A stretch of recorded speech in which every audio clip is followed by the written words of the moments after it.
दीयावा गंगा विविध नय कल्लोल विमला बृहज ज्ञानाम्भोभिर्जगति जनतां या स्नपयति इदानीमपेशा बुद्ध जन मरालय परिचिता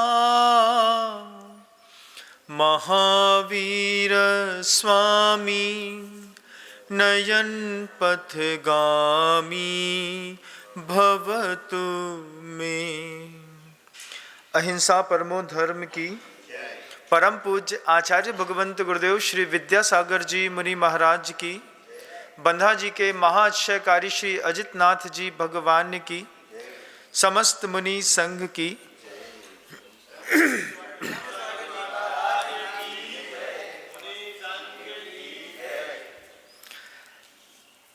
अपने जीवन की शुरुआत उजाले में तो है, लेकिन समापन अंधेरे में ना हो जाए, इसलिए एक कथा का अनुष्ठान यहाँ पर रखा गया है।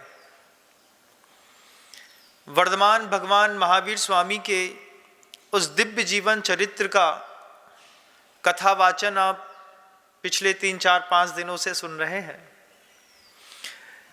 वर्धमान भगवान के उस चरित्र की ये जो कथा है, ये कथा प्रवचन न होकर के एक अनुष्ठान रूप में है बंधु।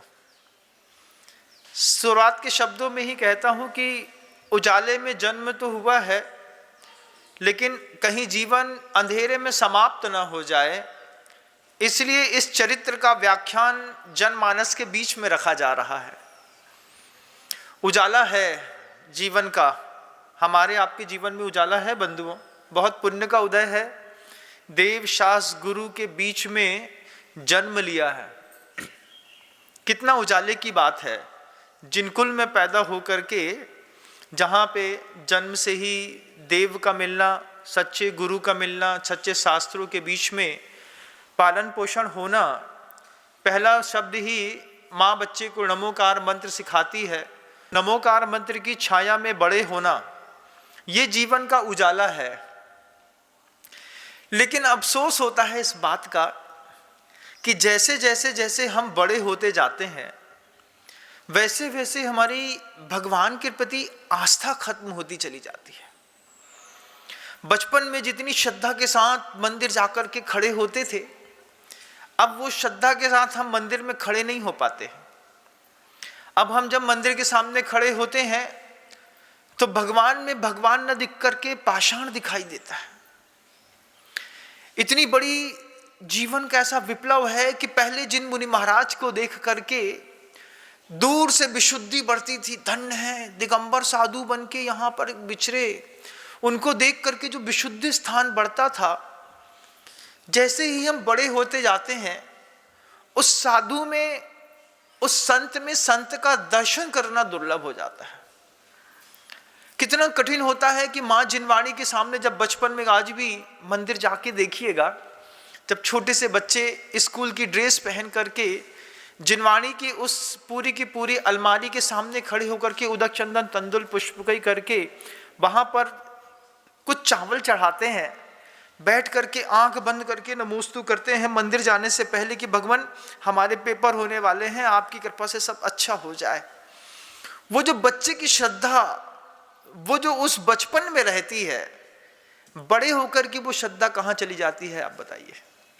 होता है कि नहीं? होता है महाराज। अब साधु को देखते हैं तो साधु दिखाई नहीं देता, कुछ और ढूंढने की कोशिश करते हैं, पता नहीं क्या खोजते हैं साधु के उस जीवन चरित्र पे, पता नहीं क्या। ये वर्धमान भगवान के उस पावन पवित्र कथा का वाचन, ये एक यज्ञ है, ये एक अनुष्ठान है बंधुओं, कि हम उजाले में जन्म तो लिया है हमने, कहीं अंधेरे में जीवन समाप्त ना हो जाए, इसलिए भगवान महावीर स्वामी की इस कथा चरित्र का वाचन करने का भाव पिछले 4-5 दिनों से निरंतर मन के अंदर चलता है। अपनी तुलना कभी उस बच्चे से करिएगा जिसको माँ जब पहली बार स्कूल भेजती है तो किस प्यार के साथ उसकी ड्रेस पहनाती है, तैयार करती है, टीका चंदन लगाती है, आरती उतारती है। इतनी पूरी उस भावना के साथ हम कितनी बार मंदिर जाते हैं, तैयार होते थे, अपने आप को बचपन की वो स्मृतियों में खोज के देखिएगा। आज भगवान की वेदी पे चढ़ते हुए वो श्रद्धा का भाव अंदर दिखाई नहीं देता है। कछु नहीं है, चढ़ गए, सीढ़ी उठाई, लगाया, वेदी पे चढ़ गए, भगवान को पूरा अच्छा पोछा पाछा साफ सुथरा किया, पूरी वेदी साफ करी, लेकिन वो अनुभूति का स्पर्श गायब हो गया। वो स्पर्श गायब हो गया कि ये भगवान है। वो पाषाण दिखता है। बड़ी उम्र के लोगों को प्रतिमाओं में पत्थर दिखाई देने लगता है। छोटी उम्र के बच्चे पत्थर में भगवान देख लेते हैं। बड़ी उम्र के लोगों को साधु में कुछ और दिखाई देता है तो राग द्वेष हो जाता है। छोटी उम्र के बच्चे साधु में भगवान देख लेते हैं। बड़े उम्र में उन पुस्तकों को व्यवसायी करने में बड़े हुए लोग जो हैं पैसे कमाने की सोचते हैं। छोटी उम्र का वो जो छोटा सा बच्चा होता है, माँ जिनवाणी समझ करके माथे में लगा करके सावधान कह करके ऐसा घूमता रहता है। एक दिन किसी बच्चे के सिर में अलमारी से निकाल करके उस व्यासपीठ तक अगर जिनवाणी किसी को ले जाने का भी बच्चों को मौका मिलता है तो वो पूरे दिन उसके हाथ में वो स्पर्श की अनुभूति रहती है। आज मैंने जिनवाणी उठा करके महाराज जी के सामने रखी थी। हम वो अनुभूति से गायब हो जाते हैं। ये उजाले से धीरे धीरे अंधेरे की ओर जाती हुई जो हमारी जिंदगी है, जो विशुद्ध स्थान बचपन में बनते थे मंदिरों में, जो विशुद्ध स्थान तीर्थ क्षेत्रों पर बनते थे, साधुओं को देखने पर बनते थे, माँ जिनवाणी के सूत्र को सुनने पर बनते थे, प्रवचन सुनने के उस बहुमान भाव के साथ बनते थे। प्रवचन सुनते थे तो घंटों आदमी हाथ जोड़ के बैठा रहता था। मुनिराज ने देशना दी है, कभी देते नहीं, मिलती नहीं, भगवान कृपा हुई। वो छोटे छोटे बच्चों के अंदर जो देवशास्त्र गुरु का उजाला था, हमारी जिंदगी में भी तो था ना, अपनी जिंदगी में भी था। जब अपन छोटे थे तब उस वक्त अपन भी तो कितनी श्रद्धा के साथ मंदिर आते थे, पूजा करते थे, अभिषेक करते थे। कितनी श्रद्धा के साथ रोज पिताजी से कहते थे पापा 1 रुपए दे दो। आजकल तो 10 रुपए, 20 रुपए, 100 रुपए का व्यवहार चल गया, लेकिन 1 रुपए घर से सिक्का लेकर के आते थे, मंदिर के गुल्लक में डालते थे और उसमें ये भाव रहता था, माता पिता भी रोज देते थे, जाओ 1 रुपए मंदिर में डाल के आना, कि तुम्हारे जीवन में दान का भाव बना रहे। उजाले में पैदा हुए, उजाले के साथ जीते जीते जीते कहीं जिंदगी का समापन अंधेरे में ना हो जाए। कहीं जिंदगी में जब अंतिम श्वास ले रहे हो तब किसी भी चीज पे विश्वास ना रहे, न भगवान पे, न श्रद्धा पे, न प्रार्थना पे, न पूजना पे, न दान पे। बस एक चीज में मरता हुआ व्यक्ति अगर हाव भाव करता हुआ मर गया, प्यास की वेदना पे मर गया, भोजन पे मर गया, परिवार के चक्कर पे मर गया, मानसिकताओं में अंदर रहते क्रोध लेते लेते मर गया। अगर कोई व्यक्ति अपने जीवन के अंतिम समय में अत्यधिक बैर के परिणाम के साथ मर गया तो माँ जिनवाणी और जिनेंद्र देव कहते हैं तुम उजाले में पैदा हुए और अंधकार में मर गए। वो अंधकार हमारे जीवन का दुर्भाग्य ना बने, ये सोच करके अंतर हृदय बार बार बोलता है कि भगवान महावीर स्वामी के उस पावन चरित्र की व्याख्या करो, उस यज्ञ का अनुष्ठान करो। उस कथा को सुनने पर अनेक लोगों के अंदर उस तरीके का भाव पैदा होगा। अंदर से बार बार, ये कथा है बंधुओं, चरित्र है। आप टाइटल में भी सुनते हैं वर्धमान चरित्र। ये कोई लीला नहीं है। लीला होती है, लीलाधर जो होते हैं वो अत्यधिक समर्थवान होते हैं और समर्थवान होकर के छोटे छोटे लोगों को समझाने के लिए धरती पर अवतरित होते हैं, फिर लीला करते हैं। जैसे कृष्ण की लीला है, रामचंद्र जी की लीला है, अन्य मतों की। ये लीला नहीं है।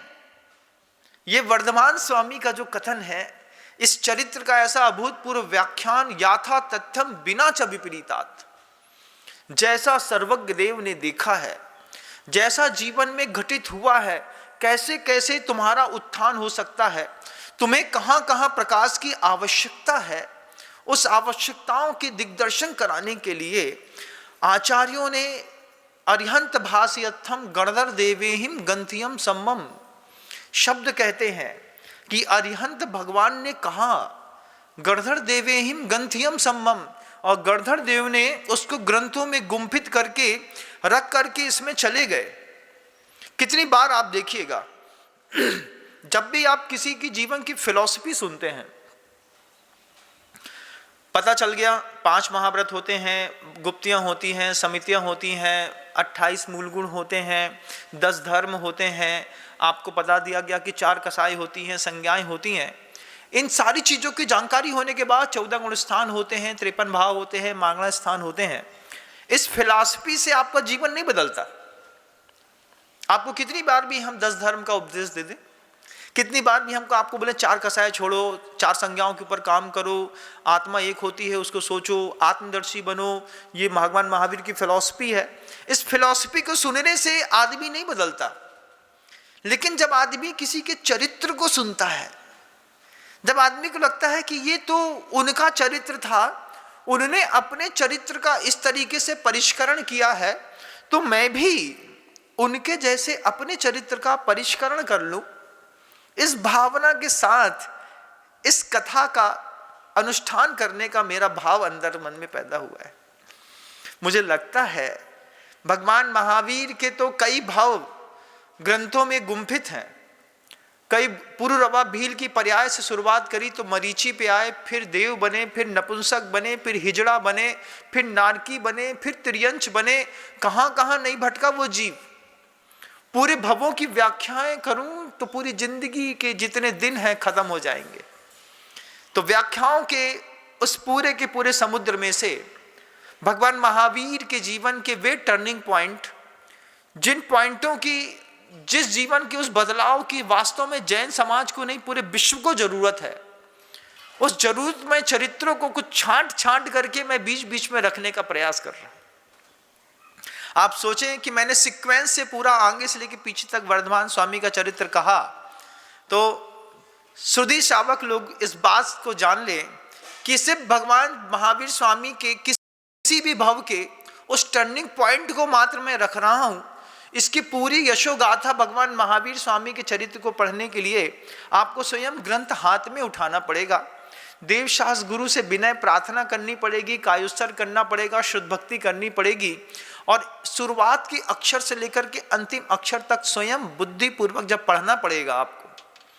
सुन करके, क्योंकि टेक्नोलॉजियाँ बदल गई हैं, लोग सुन करके समझने का प्रयास करते हैं।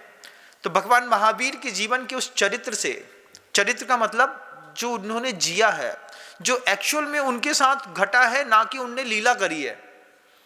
लीला करने में और चरित्र को जीने में, घटने में बहुत अंतर होता है।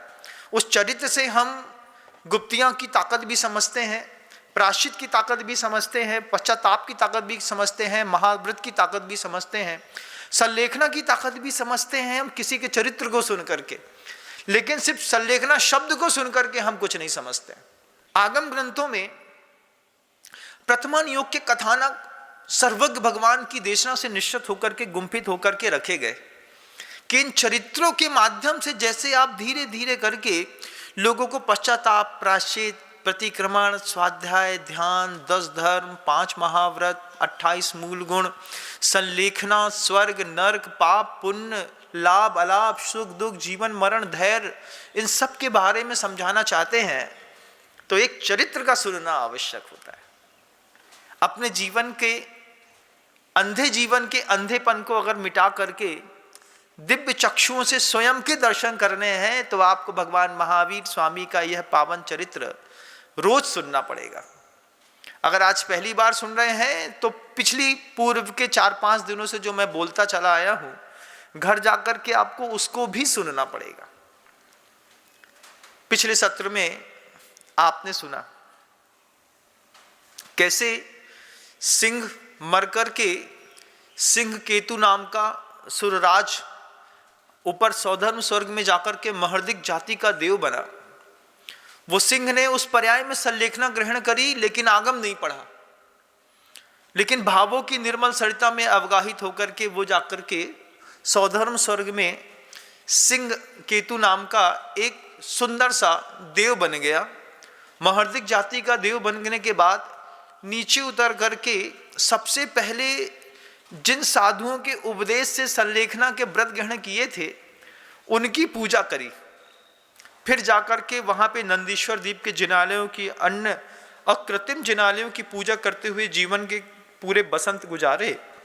और फिर वहां से च्युत होकर के वे राजा कनकोज्वल की पर्याय में नीचे वही जीव, सिंह का जीव पहले देव बना, देव बन करके फिर नीचे आकर के राजा कनकोज्वल की पर्याय में आकर के जैन धर्म में जिंदगी जीने का पुनः मौका मिला।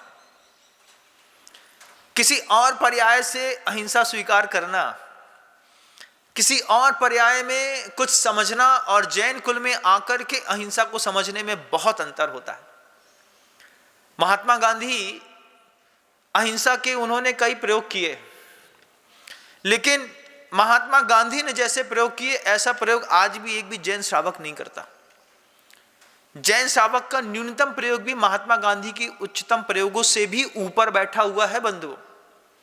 उन्होंने सत्य और अहिंसा के प्रयोग करके देश को आजाद कराया, थोड़ा बहुत समझ करके, लेकिन पूरा समझने वाला श्रावक कुल में जन्म लेना, शुरुआत से भगवान महावीर के जीवन सिद्धांतों को समझना अपने आप में अद्भुत सौभाग्य की बात है। ग्रंथकार जो कहते हैं कि अंधे को अंधेपन से निकालने वाली ये कथा है, किसी जीव को अपने आप में समर्थ बनाने वाली कथा है। अगर आप अपने आप में समर्थ बनना चाहते हैं, वर्धमान स्वामी का यह पवित्र चरित्र सुनना चाहिए। राजा कनकोज्वल की पर्याय में आने के बाद जब वही जीव पल्लवित पोषित होता रहा, पहली बार कनकोज्वल राजा की पर्याय में उनको बहुत काल बीतने के बाद पुनः जब जिनकुल की प्राप्ति हुई, और जिनकुल की प्राप्ति ही मात्र नहीं हुई, परिवार का माहौल भी वैसा मिला। धार्मिक माहौल घर का मिलना भी अपने आप में बहुत सौभाग्य की बात होती है, क्योंकि जिनकुल में जन्म लेना सरल है, परिवार में वो धार्मिक माहौल बन जाए कितना कठिन होता है। एक भाई धार्मिक निकलता है तो दूसरा भाई शराब पीने वाला मिल जाता है, पिता ऑफिस सेक्टर वाले मिल जाते हैं और माँ धार्मिक मिल जाती है। एक ही परिवार में एक ही घर की रोटी खाने वाले 4-5 तरीके के अलग अलग विचारधारा के लोग मिलना, फिर जैन धर्म का पालन करना, और एक ही विचारधारा के लोगों का मिलना और फिर जैन धर्म के पालन करने में बहुत अंतर होता है। पिता भी धार्मिक हो, माँ भी धार्मिक हो, पिता माता पिता के साथ जो है वो पुत्र को पोषित करते हो इस बात के लिए कि उठो, तुमको भी सुबह सुबह जाकर के पहले दर्शन करना है, पूजन करना है, भगवान का अभिषेक करना है, शांति धारा करनी है, उसके बाद तुमको घर में भोजन मिलेगा। देवशास्त्र गुरु की कीमत घर के प्रत्येक व्यक्ति को समझ में आ जाना बड़े सौभाग्य की बात है। कभी देखिएगा ऐसा होता है ना कि घर के अंदर पिता को प्रायः करके पुरुष को किसी भी प्रकार के धार्मिक अनुष्ठानों में कोई इंटरेस्ट नहीं होता। वो अच्छी शर्ट पहनता है, पैंट पहनता है, अच्छी गाड़ी खरीदता है, अच्छे सामान खरीदता है और अपने भोगों की यात्रा पे निकल जाता है। स्त्री को चिंता रहती है बार बार, महाराज मेरे पति हैं तो बहुत अच्छे लेकिन मंदिर नहीं जाते, पूजा नहीं करते, अभिषेक नहीं करते, गुरुओं को आहार दान नहीं देते, धोती पहनने में उनको शर्म आती है। कंट्रोवर्सी हो गई उस पर, फिर उनकी 3 संतानें हो गई, एक बेटी पैदा हो गई, और बेटी पैदा होने के बावजूद अगर धार्मिक ना हुई तो कितना जीवन दुखमय होता है। 2 भाई हो गए, 2 भाई में से एक भाई को मां की छाया पड़ गई और एक भाई को पूर्व भाव की छाया पड़ गई। एक भाई मां की छाया पड़ने के कारण जो है वो मां के साथ मिलकर के पूजन, अभिषेक, दान, भक्ति, चौका लगाना इत्यादि में लगा रहता। एक खाने पीने में, पत्ते खेलने में, जुआ सट्टा शराब में लगा रहता।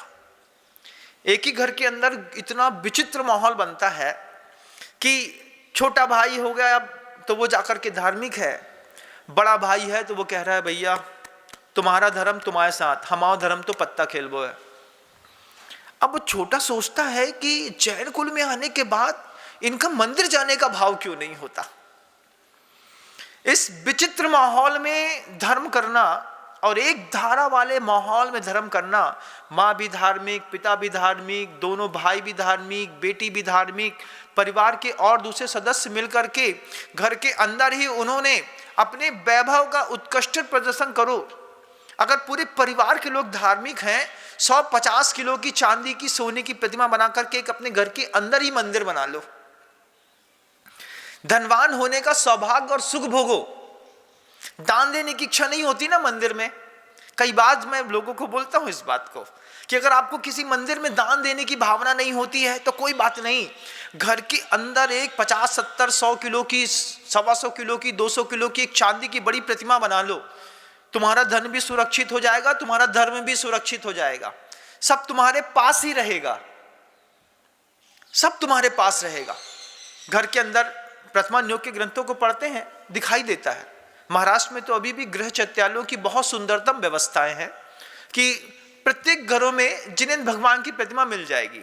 जब आप महाराष्ट्र के उन छोटे छोटे घरों में घूमेंगे, दर्शन करने जाएंगे, तब आपको पता चलेगा किसी के घर में आधा किलो सोने की प्रतिमा है, किसी के यहाँ 2 किलो सोने की प्रतिमा है, किसी के यहाँ 15 किलो चांदी की प्रतिमाएं हैं। ऐसी प्रतिमाएं घर के अंदर मिल जाती हैं। आपका धन भी सुरक्षित, आपका धर्म भी सुरक्षित। महाराज कमेटी के लोग बहुत चोर हैं, कोई बात नहीं, आप तो ईमानदार हैं। अगर आप ईमानदार हैं और आप धार्मिक हैं, दान देने की भावना नहीं है, तो कम से कम अपने घर में 2-5 कुंटल चांदी की प्रतिमा बना करके अपने बड़े घरों में एक मंदिर की स्थापना करो, परिवार के लोगों के साथ अनुष्ठान करो, अभिषेक करो, शांति धारा करो, जीवन को, धन को, धर्म को, दोनों को सफल करो बंधु। कनकोज्ज्वल का इतना तेज पुण्य निकला, माता पिता, वो स्वयं, भाई बहन, सभी लोग धार्मिक मिल गए, धार्मिक माहौल मिल गया। दष्टम जिनेन्द्र भवनम भवतापहारी, इन शब्दों को पढ़ने के साथ साथ ही उसके पिता स्वयं उसको गोदी में उठा करके, छोटी सी उम्र में जब वे अभिषेक पूजन से निवृत्त होते तो गोदी में उठा करके कनकोज्ज्वल के माथे पर पूरे में अपने हाथ से गंधोदक, जिसमें बहुत अच्छे से केसर मिली हुई हो, माथे पे जब गंधोदक लगाते, वो छोटा सा कनकोज्ज्वल पिता को देखता रह जाता। एक एक दिन का संस्कार पड़ता है। बच्चे जब समझदार हो जाते हैं तब उनको धार्मिक नहीं बनाया जा सकता, लेकिन बच्चे जब कुछ नहीं जानते हैं तब उनके अंदर धार्मिकता का बीज पैदा किया जाता है, बोया जाता है। उचित क्षेत्र पर, उचित समय पर हवा, खाद, पानी मिले तो शीघ्र ही खसखस के दाने के जैसा भी वह छोटा सा बीज बट वृक्ष के रूप में परिवर्तित हो जाता है। जब बच्चे उजाले में रहते हैं तब उनको उजाले की कीमत का एहसास कराइए। बच्चे जितना, पंचम काल की संतानें जितनी बड़ी होती जा रही हैं, उतनी उतनी अंधेरे में डूबती चली जा रही हैं। जन्म तो हमारा उजाले में हुआ है, लेकिन मृत्यु हमारी उजाले में होगी, इस बात में बहुत बड़ी शंका है आज की इस वर्तमान परिस्थितियों में। बच्चे बड़े होते हैं तो मंदिर जाना बंद कर देते हैं। 12वीं क्लास, 10वीं क्लास तक तो फिर भी थोड़ा बहुत अनुशासन होता है। 12वीं क्लास के बाद तो बच्चे हाथ से ऐसे गायब हैं, उनसे बोलो मंदिर, बोले गए थे महाराज जी, अनंत चौदस के दिन मम्मी लेके गई थी, ऐसा बताते हैं। महावीर जयंती के दिन गए तो थे भगवान लॉर्ड महावीर की पूजा करने के लिए, ऐसा बताते हैं। ये अंधकार में धीरे धीरे धंसता चला जा रहा है आदमी। जीवन से देव चला जाए, जीवन से धर्म चला जाए, जीवन से गुरु चला जाए तो समझना कि तुम आंख रहते हुए अंधे हो गए। जब भगवान में भगवान नजर ना आए, गुरु में भगवान नजर ना आए और धर्म में भगवान नजर ना आए तो समझना भगवान मेरी आंख धीरे धीरे इतनी खराब हो गई, इतनी खराब हो गई कि अब मुझे ना देव में देव नजर आता है, ना गुरु में गुरु नजर आता है, ना शास्त्र में धर्म नजर आता है। क्योंकि आप जैसा सोचते हैं वैसा बनते हैं। छोटे उम्र में बच्चों को इस बात के लिए प्रेरणा देकर के, जब बच्चे बिल्कुल भी कुछ नहीं समझते हैं, तब पाप पुण्य की घूंटी उनके मन के अंदर पिलानी पड़ती है। देव दर्शन का नियम उस छोटी उम्र में पूजा सिखानी पड़ती है। बड़ी उम्र में 20 साल की उम्र में कितने सारे ऐसे लोग होंगे जिनको 8 द्रव्यों के नाम तक नहीं आते। थाली द्रव्य की लगा करके दे दें तो वो ये ना बता पाएंगे कि पुष्प किसको कहते हैं, अक्षत किसको कहते हैं। चंदन अगर बोले तो चंदन वो कलशियों में ना ढूंढ करके कहीं जाकर के किसी परैया में प्लेट में ढूंढते फिरते हैं। ऐसे भी कई सारे लोग हैं जैन कुल के अंदर जिनको भगवान को चढ़ाने वाली 8 द्रव्य के नाम तक नहीं आते, सीक्वेंस में नहीं आते, थाली लगाना नहीं आती। छोटी छोटी चीजें होती हैं। छोटी सी उम्र में बच्चों को सिखाया जाता है जल, चंदन के बाद अक्षत, अक्षत के बाद पुष्प, पुष्प के बाद नैवेद्य, नैवेद्य के बाद दीप, फिर धूप, फिर फल, फिर अर्घ। ऐसा एक एक करके थाली में बिल्कुल ऐसा व्यवस्थित लगाया जाता है कि अनपढ़ व्यक्ति भी एक जगह से शुरुआत करे तो उसके पीछे रखी हुई द्रव्य से पूरी पूजा करके, अपनी पूजा करके निकल जाता है। बचपन के संस्कार। कनकोज्ज्वल को ऐसा पवित्रतम माहौल मिला, जिनकुल मिला, जिन धर्म मिला, घर के अंदर सुंदरतम जिनालय मिला, एक बहुत बड़े राज्य का राजा बनने का धर्म के प्रभाव से मौका मिला। कैसे छोटा सा सिंह की पर्याय में बोया गया एक छोटा सा पुरुषार्थ का बीज आज फल बन करके निकला, तो सुर की पर्याय के बाद नीचे उतरने पर राजा कनकोज्ज्वल बने। इंद्री के सुख भी मिले और धर्म का सुख भी मिला। ये भी अपने आप में बड़े सौभाग्य की बात होती है। अपने परिवारों में इंद्री के सुख मिल जाते हैं तो धर्म का नहीं मिलता। और कई लोग तो ऐसे निकृष्ट होते हैं जिनके परिवारों में ना इंद्री सुख मिलता है ना धर्म का सुख मिलता है। तुम इंद्री सुख से वंचित हो, तुमको घर के अंदर तुम्हारे भोग और उपभोग के साधन पूरे नहीं मिल पाते हैं, तो कम से कम धर्म का सुख तो भोगो। पूजा का सुख भोगो, तीर्थ यात्रा का सुख भोगो, देवशास्त्र गुरु के प्रवचनों का, उपदेशों का सुख तो भोगो। लेकिन वो इंद्रिय सुख के पीछे दिमाग इतना पागल रहता है कि हम चाहते हुए भी धर्म का सुख नहीं भोग पाते। घर के अंदर की परिस्थितियां इतनी खराब रहती हैं कि दीपावली के दिन 5 किलो मिठाई बाहर से तो बुला सकते हैं, लेकिन शुद्ध मिठाई बना करके गुरु को नहीं खिला सकते। 100 ग्राम शुद्ध खोवा मिलना मुश्किल है। बाहर की तो काजू कतली ला करके घर के अंदर खाना कितना सरल है। आप अपने घर को देखिएगा ना, घर के अंदर की माँ बहनों के उस परिवर्तन को भी महसूस करिएगा कि आज जब भी कोई मेहमान आता है उसके पहले, एक दिन पहले, 4 घंटे पहले घर की माँ बहनें 4 प्रकार का नाश्ता बना करके घर के अंदर रख लेती थी। भैया मेहमान आ रहे हैं, थोड़ी सी सेव छांट लो, गुजिया बना लो, गोठा बना लो, थोड़ी सी चकोली बना लो, थोड़े 2-3 रसगुल्ले बना लो, कुछ बना लो। पहले ये व्यवस्थाएं घर के अंदर होती थी, आज कुछ नहीं करना पड़ता है। जब पता चलता है कि ट्रेन जो है वहां आ गई है तो एक या तो मोबाइल में ऑर्डर दे देते हैं या फिर शॉप पे जाकर के आधा किलो काजू कतली दे दो, आधा रसबड़ी दे दो, गुलाब जामुन दे दो, उठा करके लाए और घर के सामान में रख करके ऐसा रख दिया।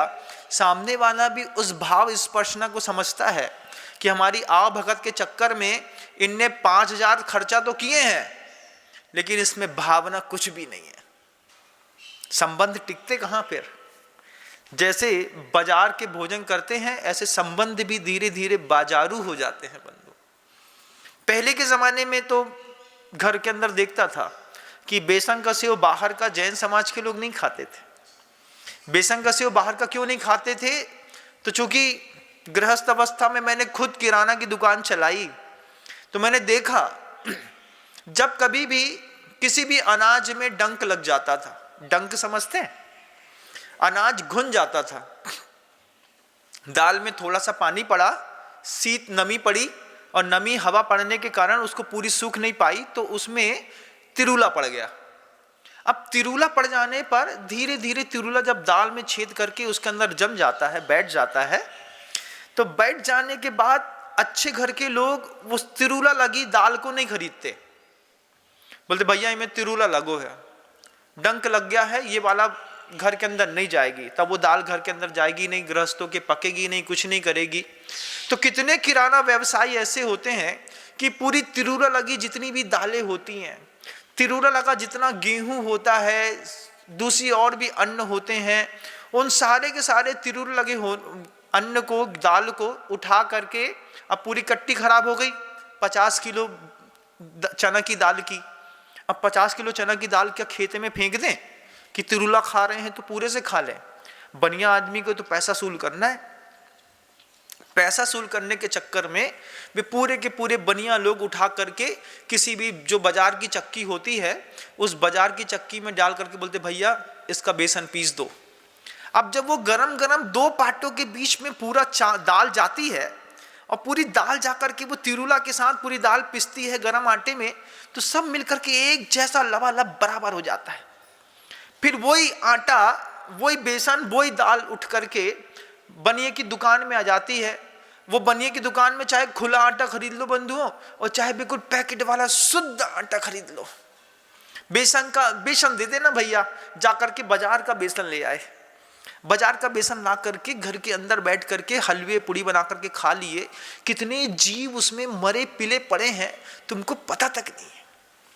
इसलिए जैन कुल में कभी भी बाजार के पिसे मसाले नहीं खाए जाते। जैन कुल में बाजार की पिसी दालें नहीं खाई जाती, बाजार का पिसा आटा, बाजार का पिसा मैदा, सूजी, जैन कुल के अंदर ये सब बाजार का पिसा कुछ भी नहीं खाया जाता। जैन कुल के घर में जितने भी जैन परिवार हैं, समृद्ध हैं, धार्मिक हैं, जिनको जैन की कीमत पता है, वे स्वयं जाते हैं बाजार से शुद्ध मोटा अन्न खरीदते हैं, घर में ला करके उनको पहले धोते हैं। कभी सुना है गेहूं भोजन करने से पहले धोया जाता है? धोने पर उसकी मिट्टी निकल जाती है महाराज। आजकल तो सरटेक्स का चलता है, सरटेक्स में बिल्कुल पॉलिशिंग हो जाती है, कुछ भी गंदा नहीं निकलता। मैं मानता हूं, लेकिन उसके बाद भी जितने भी पेस्टिसाइड्स वगैरह होते हैं वो सरटेक्स से नहीं निकलते, उसको धोया जाता है। कई समाज जैन कुल में भी ऐसी हैं जो बिना धुला गेहूं ही घर के अंदर खा लेती है। ये शिक्षा देना इसलिए आवश्यक है क्योंकि जनरेशन जो नई पौधा, नई फसल पैदा हो रही है, बड़ी हो रही है, वे भूल गए। सर्विस सेक्टर में काम करने वाले लोग भूल गए कि घर के अंदर चक्की रखी जाती है, आटा पीसा जाता है। वो बाजार जाते हैं, 1 किलो कैप्टन को क्या दूसरा कोई आटा ले आते हैं, खा लेते हैं, फुर्सत हो जाते हैं। कभी देखा है इंडस्ट्री कैसे चलती है? जाकर के देखिएगा। किसी भी चीज को भोजन करने से पहले भोजन के स्रोत तक पहुंचिएगा। किसी भी आटा फैक्ट्री में जाकर के एक बार आटे की फैक्ट्री में जाकर देखो, पूरी बड़ी बड़ी दीवारें रहती हैं वेयर हाउस के जैसे। उस वेयर हाउस की पूरी दीवारों पर तिरुले तिल मिला के चढ़े रहते हैं। गर्म पानी से धुल जाए, साफ करना है, कुछ भी करना है, उसके बाद भी डंक लगी दालें, डंक लगा कि गेहूं, डंक लगे हुए मूंग, मोट, बाजरा, अन्न, इन सब चीजों को वर्जित होता है। जिनेन्द्र भगवान के कुल में, जैन कुल में पैदा होकर के भोजन करना भी बड़े सौभाग्य की बात है बंधु।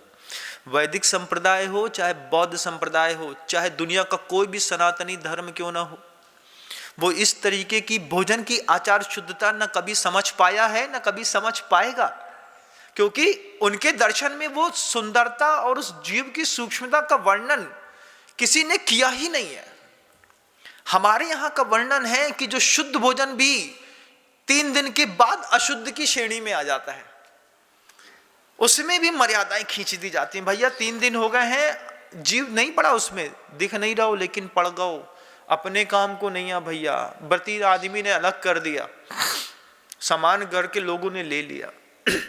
कितना कितना सौंदर्य जैन शासन के कुल में जन्म लेने मात्र का।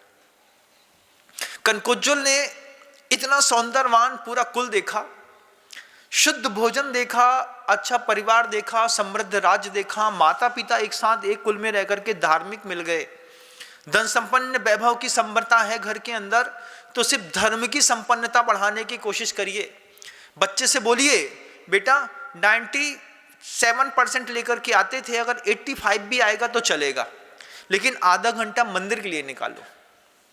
अपने बच्चे का IQ टेस्ट करिए और बच्चे का IQ टेस्ट करने के बाद खुद डिसाइड करिए, बच्चे को एक डेडलाइन दीजिए, बेटा हम 65% में खुश है ना, इसके ज़्यादा नहीं भी आएंगे तो चलेगा, ज़्यादा मेहनत मत करो लेकिन जिंदगी बहुत अच्छी जियो। छोटे से बच्चे डिप्रेशन में चले जाते हैं, पढ़ाई का प्रेशर इतना ज़्यादा रहता है। वो कनकोज्वल इतना धन्य महसूस किया अपने आप को, स्वर्ग से उतर करके आया, कोई जीव, सात्विक परिणाम, शांत प्रगति, जिन कुल का मिलना, माता पिता परिवार के प्रत्येक सदस्य का धार्मिक होना, धार्मिक होने के बाद देवशास्त्र गुरु धर्म सब घर के अंदर उपलब्ध होना, कितनी सुंदरतम व्यवस्था, शुद्ध भोजन होना, सब कुछ अच्छा चल रहा था, चलता ही है अच्छा। लेकिन हर जीव की एक सबसे बड़ी खामी रही कि पिछली पर्याय में हमने कौन सा सुख भोगा है और पिछली पर्याय में हमने कौन सा दुख भोगा है, ये दोनों चीजें हम भूल जाते हैं। देव पर्याय से च्युत होते हैं, मनुष्य पर्याय में आते हैं तो वहां का याद नहीं रहता। देव पर्याय में जाने के बाद तो फिर भी वहां पर अवधि ज्ञान के माध्यम से यहां क्या करके आए हैं पता चल जाएगा, लेकिन मनुष्य पर्याय में आने के बाद हम पिछले कहां से आए हैं सब भूल जाते हैं। और जैसे ही भूल जाते हैं तो स्मृतियां तो लुप्त हो जाती हैं, लेकिन संस्कार कभी खत्म नहीं होता। एक आसन का, एक उपवास का, छने पानी के नियम लेने का, रात्रि भोजन नहीं करने का संस्कार अगली पर्याय में भी आपको साथ देता है। ये चरित्र है भगवान महावीर स्वामी का। ये ऐसी कथा है जिस कथा को सुन करके अंधे का अंधापन दूर हो जाएगा।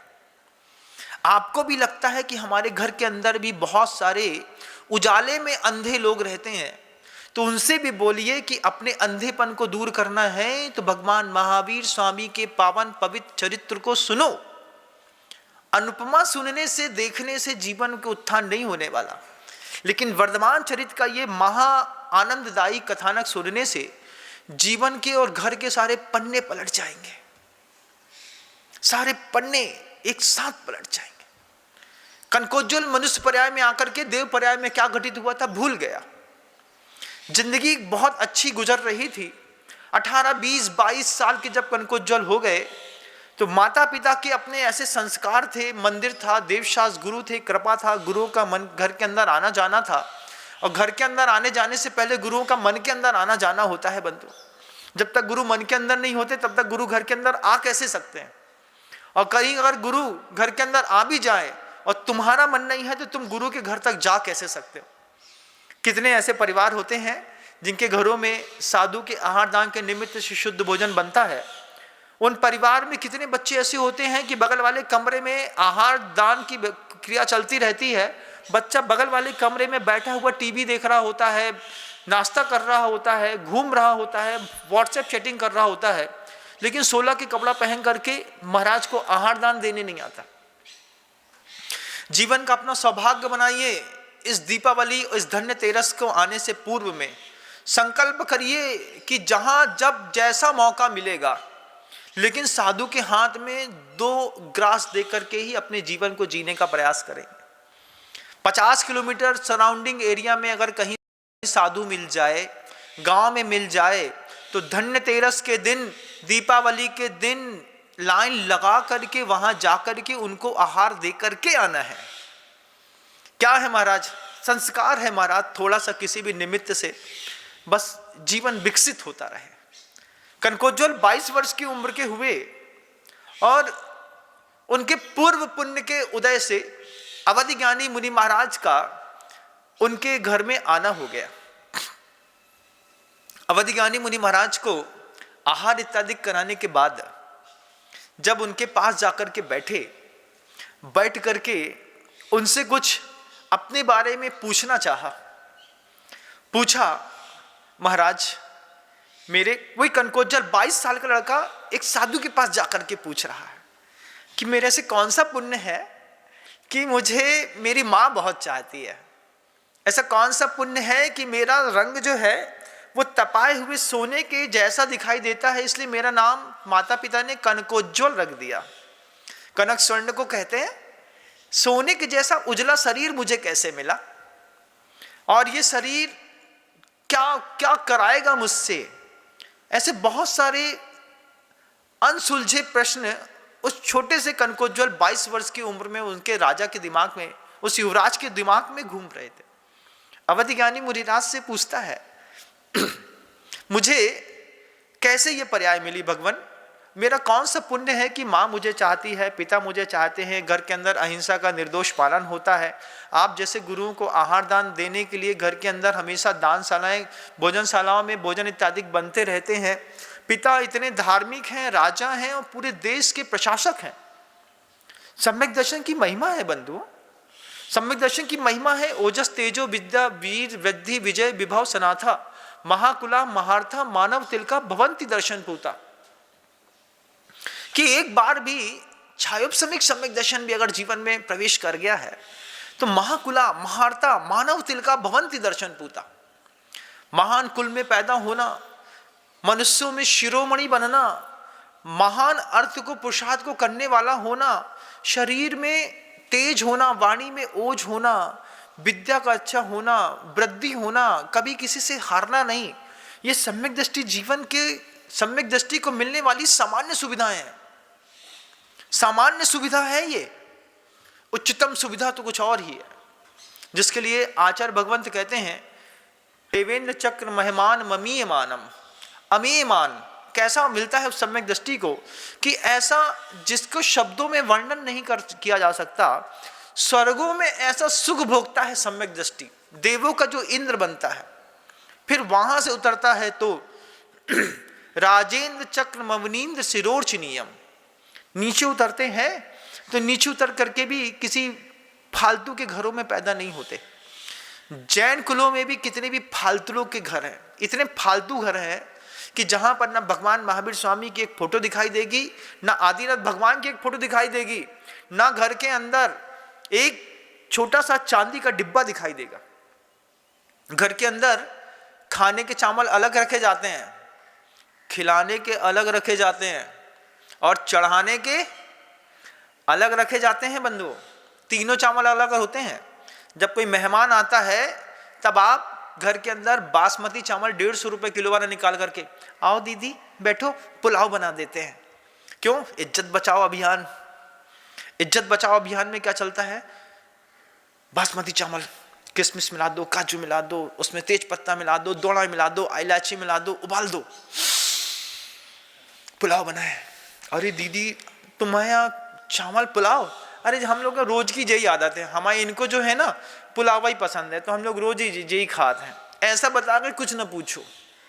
और फिर जैसे भी दीदी चली गई उसके बाद कनकी निकाली। कनकी समझते हो? चावल होता है ना, उसको खंडा कहते हैं, टूट जाता है तो कनक हो जाती है, छोटे छोटे जाते हैं। फिर जब जैसे वो चले गए, भैया 3 किलो बासमती लाए थे, अभी भी सिर्फ 700 ग्राम बचो, 8 महीना हो गए। अब घर के अंदर तो कनकी खावे की आदत है, लेकिन मेहमान आए सो बासमती चावल खिलाओ। और उसमें भी जब भगवान को चढ़ाना होता है तो भगवान को चढ़ाने वाला चावल और खाने वाला चावल एक होना चाहिए। तो भगवान को चढ़ाने वाला जो चावल होता है वो भी 10 रुपए किलो का दे दो भैया। बाजार गए, बाजार में बोले भैया मैं मंदिर वालों चावल दियो, नाम रखा है मंदिर वाला चावल। अरे मंदिर वाला कोई चावल होता है क्या? भगवान में तो दिव्येन नाणेन दिव्येन गंधेन दिव्येन पुप्पेन दिव्येन धूवेन दिव्येन दीवेन दिव्येन वासेन नित्यकालम अंचंती पूज्यंती वंदंती नमस्संती परि महाकल्याण पूज्यम करंती। शब्द दिए, जो भी हो इतना भव्य हो, इतना दिव्य हो कि देखने वाला देखता रह जाए। लेकिन हम जाते हैं दुकानों में, मंदिर वाला चावल दे दियो, तो वह दुकानदार भी समझता था कि इसको चावल के स्वाद से मतलब नहीं है, चावल की शक्ति से मतलब नहीं है, चावल की उज्ज्वलता से मतलब नहीं है, सिर्फ चावल शब्द से मतलब है। उठाया कोटे वाला चावल 10 रुपए किलो में तौल दिया। उसको छन्ना बस लगाना पड़ता है, तो दुकानदार लोग होते हैं वो छन्ना लगा देते हैं। छन्ना लगा दिया तो कंकड़ पत्थर निकल गए। अब उसी चावल को बना करके 10 रुपए किलो का चावल उन्हें 12-14 रुपए किलो दे दिया। उठा करके ले आए भगवान को चढ़ाने के डिब्बा। कैसा? वो जो फालतू का डिब्बा होता है ना प्लास्टिक का, देखिएगा अपने घर का खुद डिब्बा देखिएगा, मैं बोल रहा हूं, आप महसूस करिएगा कि तुम्हारे घर के अंदर भगवान को चढ़ाने वाले चावल किस डिब्बे पे रखे गए हैं। उस डिब्बे की भी कीमत होती है। संबंधों का जीवन में बहुत जबरदस्त प्रभाव होता है। संबंधों के कारण सब चीज पूजनीय हो जाती है। जिनेंद्र भगवान की प्रतिमा के संबंध के कारण मंदिर पूजनीय हो जाता है। प्रतिमा रखने के कारण उस्मान स्तंभ का पत्थर पूजनीय हो जाता है। सम्यक दर्शन के कारण सम्यक दृष्टि पूजनी हो जाता है, और तुम्हारे चढ़ाने हुए डब्बे के चावल के कारण वो डब्बा भी अपने आप में संबंधों की महिमा है बंधुओं, कि घर के अंदर जिस चावल को तुम भगवान के मंदिर लेकर के जाते हैं, वो चावल का डिब्बा भी घर के अंदर चांदी का होना चाहिए। 1 पाव आधा किलो चांदी का वो डिब्बा बनवाओ, बढ़िया सुंदर सा व्यवस्थित। कोई मेहमान आए, जब मेहमान को तुम घर के अंदर चावल निकाल के दो, बोले चांदी का डिब्बा, बोले भगवान को चावल आए भैया, भगवान को चढ़ाने वाले चावल का रखने का पात्र भी इतना सुंदर हो, घर के अंदर ही तो रखा है, किसी को दान थोड़ी देना है। जितना पैसा बैंक में रखा है, उसका पैसा जो बैंक में रखा है उसको घर में रख करके दूसरे तरीके से भी पुण्यवर्धन भी कर सकते हो और अपने धन को सुरक्षित भी रख सकते हो। दान थोड़ी देना, दान मत दो, घर के अंदर रखो। लेकिन भगवान को जो जिस चावल चढ़ाते हैं, वो चावल को रखने वाला डिब्बा भी आधा किलो चांदी का कम से कम बना हो, इतना सुंदरतम बना हो कि दूर से कोई भी मेहमान घर के अंदर कभी भी घुसे तो जैनों के घर के अंदर किसी को पूछना ना पड़े भैया चावल दे दो। उनको पता है ये चांदी का डिब्बा रखा है, इसी में भगवान को चढ़ाने वाला चावल रखा होगा, इसी में रखा होगा।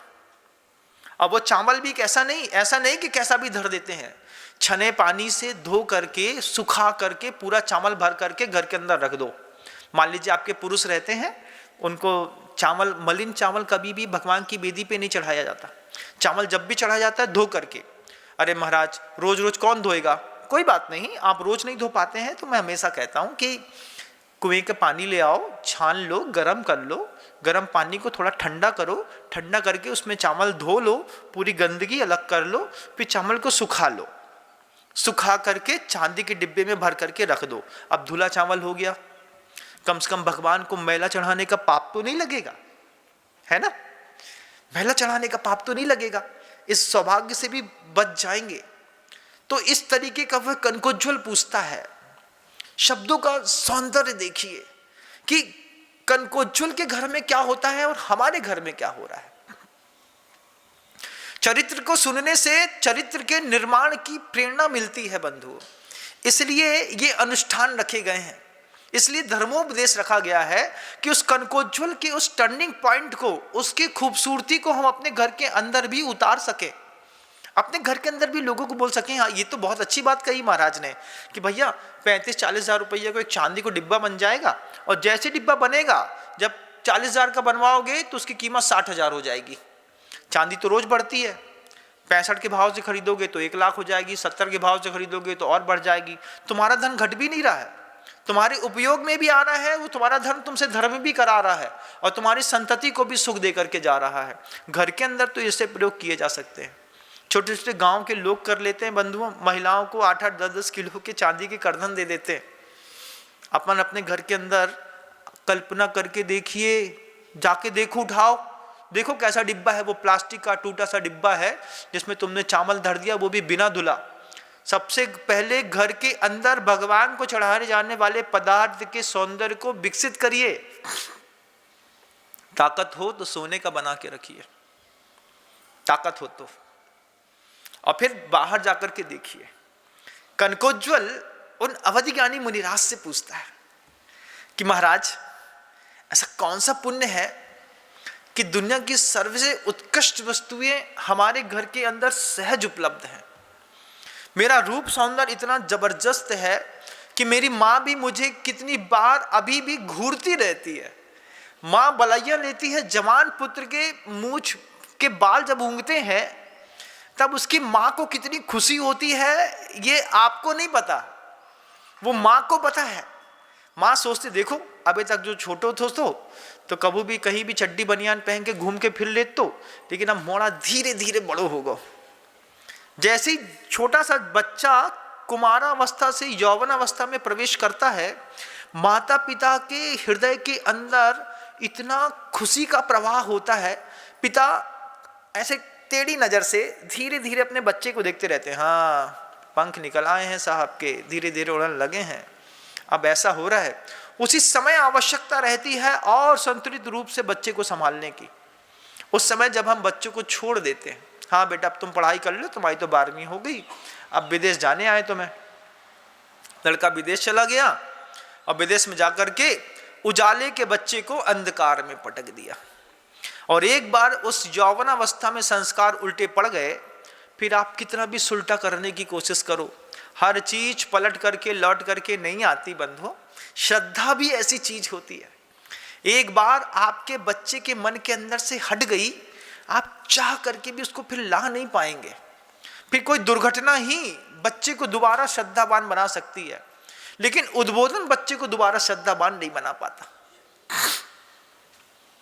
कनकोज्वल अवधि ज्ञानी मुनिराज से पूछता है, पूर्व भाव में महाराज मुझे स्मृतियों में आता नहीं, मैंने ऐसा कौन सा पुण्य किया था कि इतने सुंदरतम भव्यतम माहौल में मेरा जन्म हुआ, देवशास्त्र गुरु मिले, माता पिता भी धार्मिक मिले, परिजन भी धार्मिक मिले, शरीर निरोगी मिला, सौंदर्यवान मिला, धनवान मिला, और सबसे बड़ी बात है कि आप जैसे गुरुओं का संकेत उपदेश आदेश मिला। उच्चतम पुण्य है जैनियों के कुल का भी। अपने घर का पुण्य टटोलिएगा कि रोज क्या एक पाव चावल भी आपके घर से भगवान की वेदी तक चढ़ता है कि नहीं चढ़ता। परिवार के कितने सदस्य हैं जो रोज मंदिर जाते हैं और वो भी धुला चावल चढ़ाते हैं। चावल की छोटी छोटी डिब्बी दे दो, बच्चों के हाथ में चावल जब असमर्थता रहती है ना, तो यहाँ से ऐसे एक एक करके गिरते रहते हैं, तो उस वक्त बच्चे को छोटी सी डिब्बी दे दी जाती है, बेटा ये डिब्बी ले जाओ, एक भी चावल नहीं गिरेगा, मंदिर जाकर के भगवान को चढ़ा करके अच्छे से आ जाना। संस्कार दिए जाते हैं ऐसे।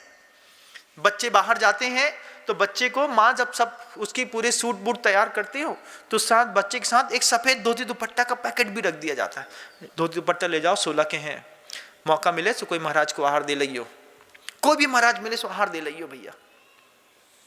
यहाँ आते हैं क्षेत्रों पर तो ढूंढना पड़ता है ना, महाराज 16 का धोती दुपट्टा मिलेगा क्या? अरे वहां से जब आते हो तो बुद्धि पूर्वक चेतना में अपने 16 की धोती दुपट्टे लेकर के आओ। अगर नहीं है तो जाओ मार्केट में, धनतेरस के दिन लोग सोना चांदी खरीदते हैं, अपने पुत्रों को धनतेरस के दिन धोती दुपट्टा गिफ्ट करिए कि बेटा तुम्हारी धनतेरस तो इसी बात में है कि लोग बोलते हैं कि धनतेरस के दिन सोना खरीदना पड़ता है, धनतेरस के दिन चांदी खरीदनी पड़ती है, मकान खरीदने पड़ते हैं, दुनिया भर के काम करने पड़ते हैं। अच्छे पिता होने का ये संकल्प निभाइए कि धनतेरस के दिन जो है हम दीपावली की पूर्व संध्या पर हम अपने बच्चे को एक धोती दुपट्टा नया नवेला देंगे कि बेटा अब तुम्हारे से निवेदन है कि भगवान धनतेरस के दिन जिस तरीके से उन्होंने अपने समोषण को छोड़ा था, ऐसे तुम भी अपने इस पूरे कर्म को छोड़ करके ये धोती दुपट्टा स्वीकार करो। इसके साथ संकल्प लो कि रोज मंदिर जाओगे। पिता बोले गला लगा करके बच्चे से कि हम चाहते हैं तुम रोज मंदिर जाओ और अभिषेक करो। बड़ी उम्र में भी दुनिया में तीर्थंकर की देशना वो कमाल नहीं कर सकती जो पिता की देशना अपने बच्चे के लिए कमाल करती है। बोलने की टोन, शब्द और समय बस सही हो। कोई बच्चा घर के अंदर बिगड़ नहीं सकता, एक बच्चा नहीं बिगड़ सकता, लेकिन हम घर के अंदर इतने ज्यादा अहंकार में आ जाते हैं। हमेशा गुरुदेव वो बात कहते हैं बंधु कि गुस्सा जो होता है वो तो दिखना सरल होता है, गुस्सा तुरंत दिखाई दे जाता है, लेकिन अहंकार तुरंत दिखाई नहीं देता। वो अहंकार जब घर के अंदर घर वालों के बीच में बढ़ रहा होता है, वो दिखाई नहीं देता, तब जाकर के बड़ी विचित्र दशा होती है। हम कहते हैं हमारा बच्चा है, लेकिन अहंकार हमारे पुत्र के बीच में भी एक गैप पैदा कर देता है। उस गैप के कारण घर के अंदर से धर्म खत्म हो जाता है। कनकोज्वल ने पूछा मुनिराज से, ऐसा कौन सा मैंने सौभाग्य का काम किया है, ऐसा कौन सा मैंने दान दिया है जिसके पुण्य के योग से मुझे इतना सुंदर शरीर के साथ इतने सुंदर नगर में जन्म लेने का मौका मिला। क्योंकि पूर्व की सिंह की पर्याय में तो संलेखना के व्रत ग्रहण किए थे, साधु के उपदेश सुने थे, लेकिन कितनी पर्याय में हमने क्या क्या नहीं सुना है। आदिनाथ भगवान का समोषण भी हमने अपनी आंख से देखा। भगवान महावीर स्वामी के समोषण में भी आप अपने खुद गए होंगे।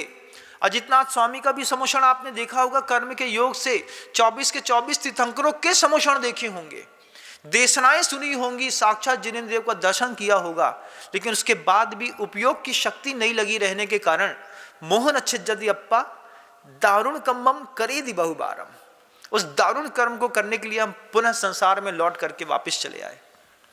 भगवान ने कहा दीक्षा ले लो। घर की काली कलूटी याद आती रही, महाराज आते हैं ना, अभी वो बुला रही है, तो उसके चक्कर में उसको छोड़ दिया। इतना कितनी बार ऐसे अपराध हुए। कनकोज्जल ने भी पूर्व पर्याय में कौन सा धर्म किया है, कहां पे उसको धर्मात्मा का संयोग मिला है, किस कुल में पैदा हुआ है, ये कनकोज्जल को भी मन के अंदर जानने की इच्छा पैदा हुई।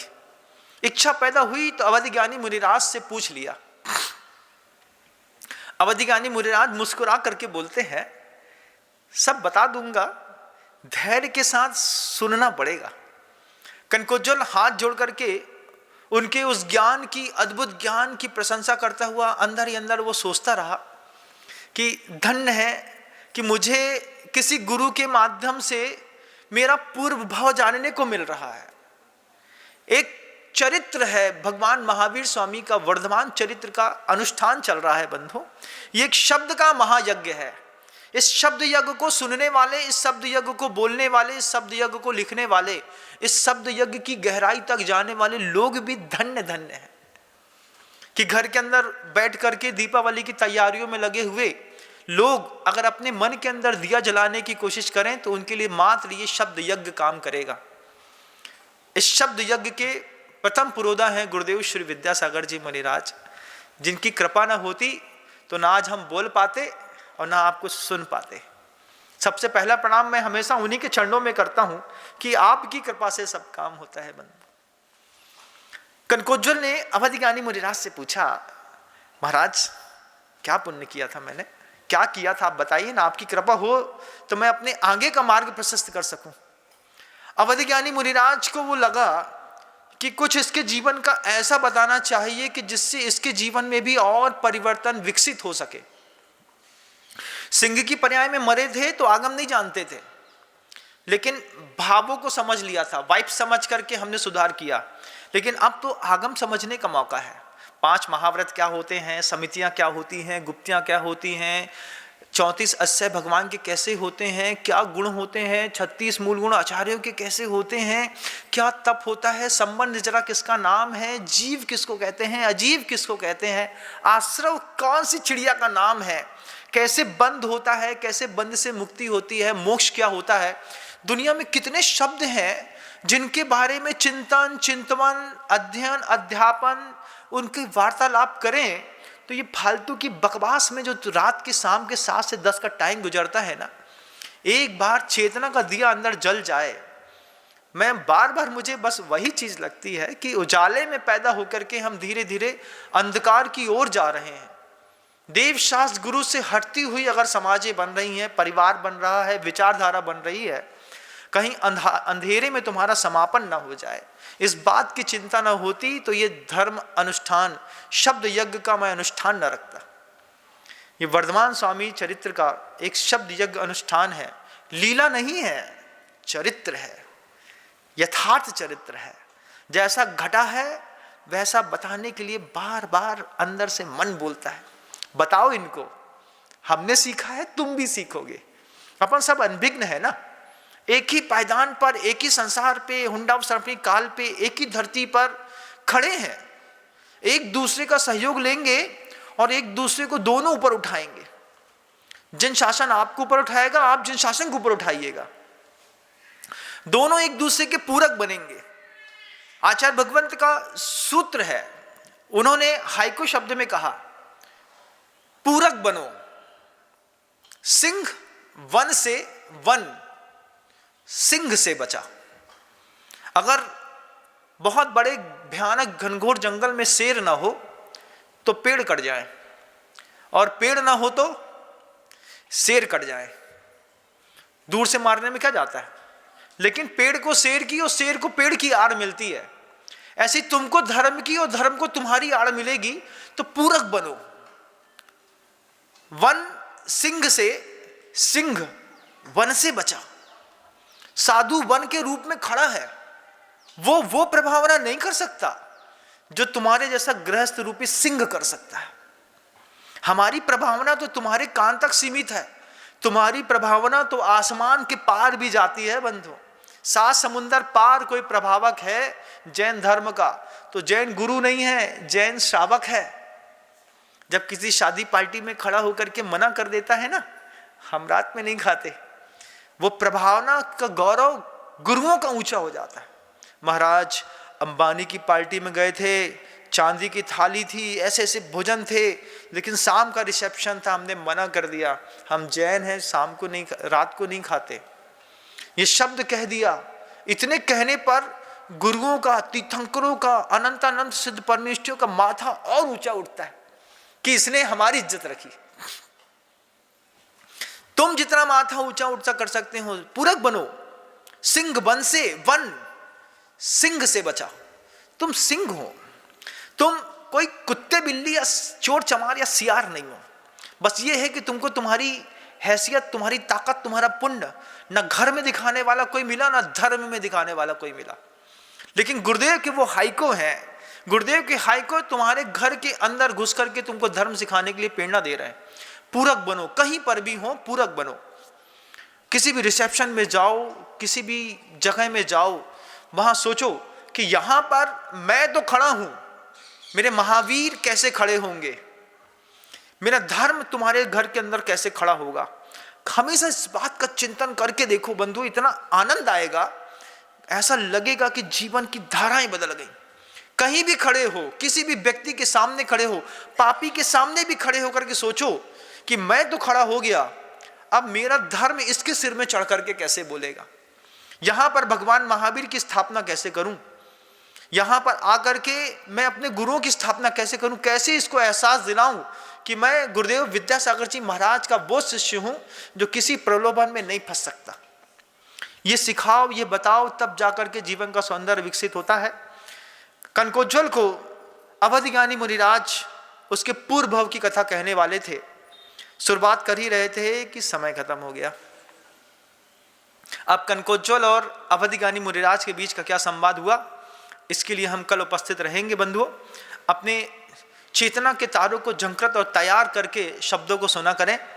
जो लोग भोजन बनाते वक्त सुनते हैं, जो लोग रात में सोते वक्त सुनते हैं, शायद वो शब्द की गहराई से वंचित रह जाएंगे। आपके अंधेपन को दूर करने के लिए ये वर्धमान स्वामी की कथा का शाब्दिक यज्ञ अनुष्ठान जो चल रहा है, इसमें स्वयं भी भाग लें, लोगों को प्रेरणा दें कि शब्द यज्ञ के अनुष्ठान में तुम भी अपने कानों की और समय की समिधा चढ़ाओ। सिर्फ समय दो, समय के साथ सुनो, समझो, उस सौंदर्य को विकसित करो अपने जीवन में। चरित्र को सुनने से भगवान महावीर का कोई भला नहीं होगा, लेकिन सामने खड़ा हुआ सिंह जो है ये एक दिन महावीर बन जाएगा। आप जैसे सिंह महावीर बने, इन्हीं भावनाओं के साथ शब्दों को विराम देता हूं। कल पुनः प्रयास करूंगा। गुरुदेव श्री विद्यासागर जी महाराज। जा वाणी के ज्ञान से सूझे लोकालोक, सो वाणी मस्तक नमु सदा देत हूं धो। हे जिनवाणी भारती तो हे जपो दिन रैन, जो तेरी शरणा गहे सो पावे सुख।